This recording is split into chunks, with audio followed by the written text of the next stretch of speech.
Alright, gang, here we go with part 2 of our unit on revolutions. And this part deals with the Age of Enlightenment, also known as the Age of Reason. Okay, so there's a few people in these notes. You got to know who these people are and their different political ideas. So make sure, again, you look back over these notes, you write a good summary, okay, because this is kind of the tough part of the unit. All right. And as we talked about the last part, reason is using facts, evidence, to make informed opinions, and changing your opinions based on that information, etc. Okay. Here we go. Enlightenment thinkers believe that human progress was possible through the application of scientific knowledge and reason to issues of law and government. So the first part, we talked about the scientific revolution and how those new ideas of testing these theories challenged the church's power, church's ideas. Now they're using those ideas towards governing people. Okay, we just came out of the age of absolutism.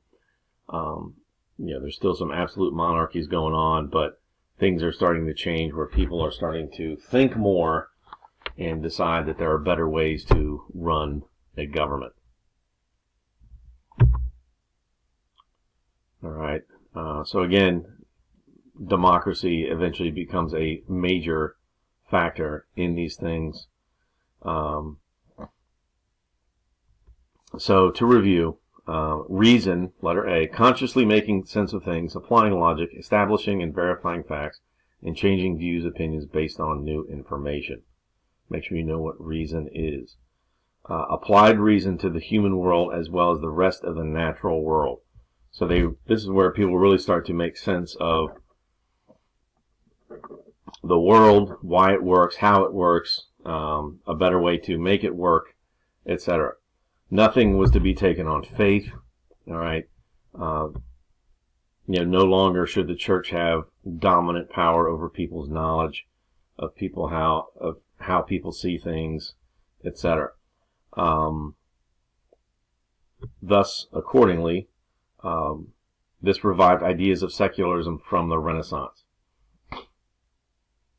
So again, we're moving kind of away from the church's influence. And traditional thought was challenged by scholars.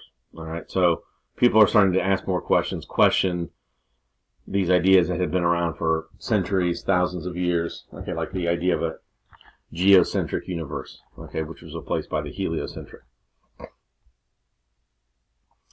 All right, so Enlightenment thinkers. The first guy you got to know is Thomas Hobbes. He wrote a book called Leviathan around 1651. And he said, humans exist in a primitive state of nature and consent to government for self-protection. The king's power is absolute, but not divine. So Hobbes kind of believed in the idea of absolutism, but he didn't think it was God's. God chose these people. People were, cruel, greedy, and selfish. If people weren't controlled, there would be chaos. And we give up control to live in an organized society. Okay, so we can't, in order for us to live in a normal world, we have to basically, follow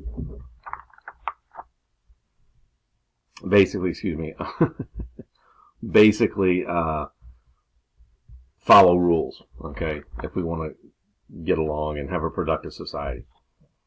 Next guy was John Locke. This is a picture that he used on the cover of his book. All right, or used in his book, Leviathan.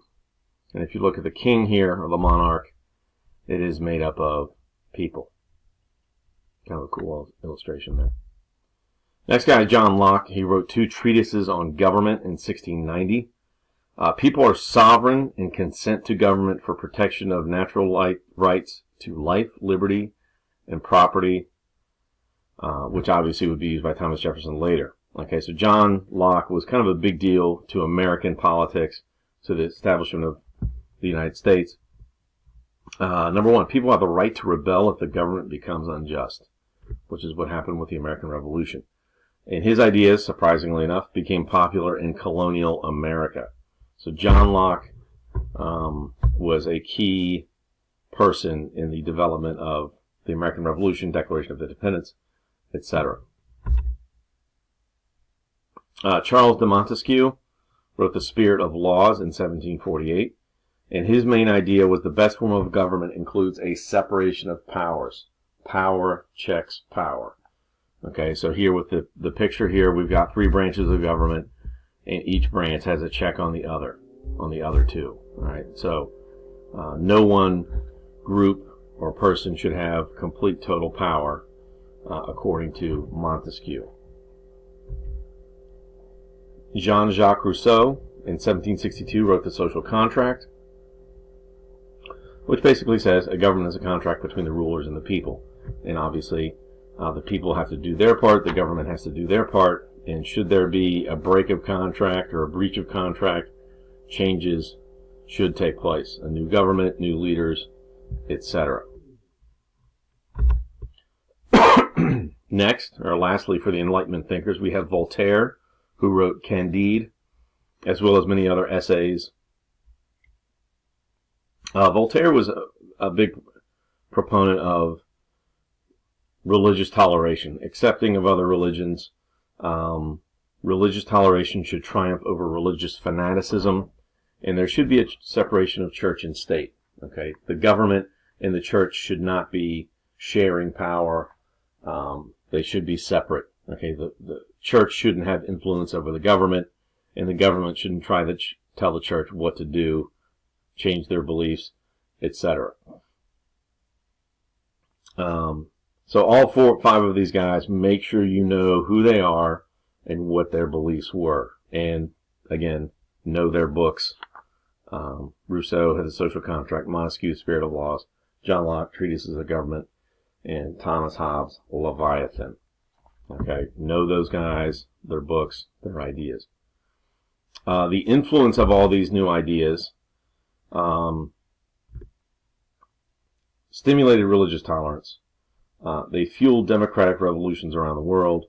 Political philosophies of the Enlightenment fueled revolution in the Americas and France. So this is where the United States, its American Revolution. There was also things happening in Latin America. So this was a kind of a popular time of people standing up to their governments and demanding some type of change, and some type of cooperation between the people and the government. Thomas Jefferson's Declaration of Independence incorporated Enlightenment ideas, and the Constitution of the United States and Bill of Rights also incorporated Enlightenment ideas. So our government has a lot of concepts from the Enlightenment. Okay, the Bill of Rights, life, liberty, pursuit of happiness. When Jefferson put that in the Declaration of Independence, that was obviously almost word for word from John Locke. Okay, so those were big effects of the Age of Reason, the use of, the Age of Enlightenment, the use of reason. Okay, questioning authority, coming up with new ideas, etc. All right. Some other things that were happening in between the 16th and 18th centuries. Technology was getting better. We're going to be hitting on the Industrial Revolution coming up here. Better roads, better farm tools, improved ship design, all lead to more money for the people involved. Okay, which we'll talk about again when we get to the Industrial Revolution. All right. Some other things that were happening, some other people of note. In the music world, 2 guys, 2 classical music composers. The first was Johann Sebastian Bach. He was a Baroque composer. So the best way to remember him is Bach equals Baroque, BB. And Baroque music had influences from the Catholic Church. Probably some religious themes worked in there into the music, the composition of music. The next guy was Wolfgang Amadeus Mozart. He was a classical composer.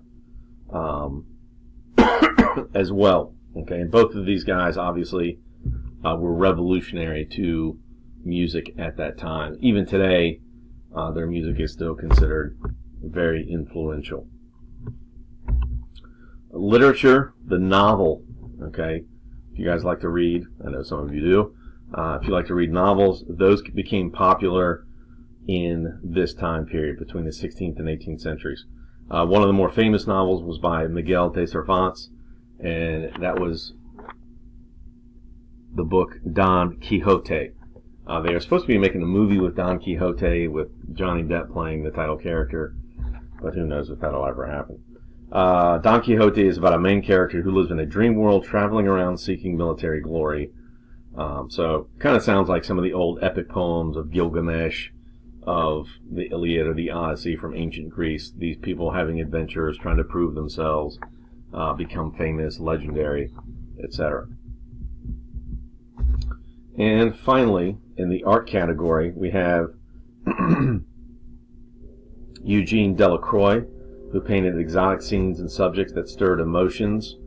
And he was transitioning from the Romantic school of the 19th century. And we're not going to get into the different schools of art and schools of classical music like Baroque and things like that. Just know that he was a prominent painter during this time period. And paintings generally depicted or showed classical subjects, public events, natural scenes, and living people. So people were getting more portraits done. And this is probably Delacroix's, one of his most famous paintings, okay, from the French Revolution, which we will be talking about either Friday or sometime next week. So anyway, so that's it. All right. So again, if you have any questions, make sure you write them down in the spaces provided or in the margins. Get that summary done. And I can't stress it enough. Know who these Enlightenment thinkers are: Hobbes, Locke, Montesquieu, Rousseau, Voltaire. Know what their ideas were. The Age of Enlightenment. Know what it was about. What the reason is. And then you obviously have the societal changes as well. So know who Cervantes is, Bach, Mozart, Delacroix. All right, so get these things wrapped up. And again, if you have any questions, please ask. If you don't understand something about the Enlightenment or these thinkers, can't help you if you don't ask. And they are kind of easy to confuse. So I will see you guys next class.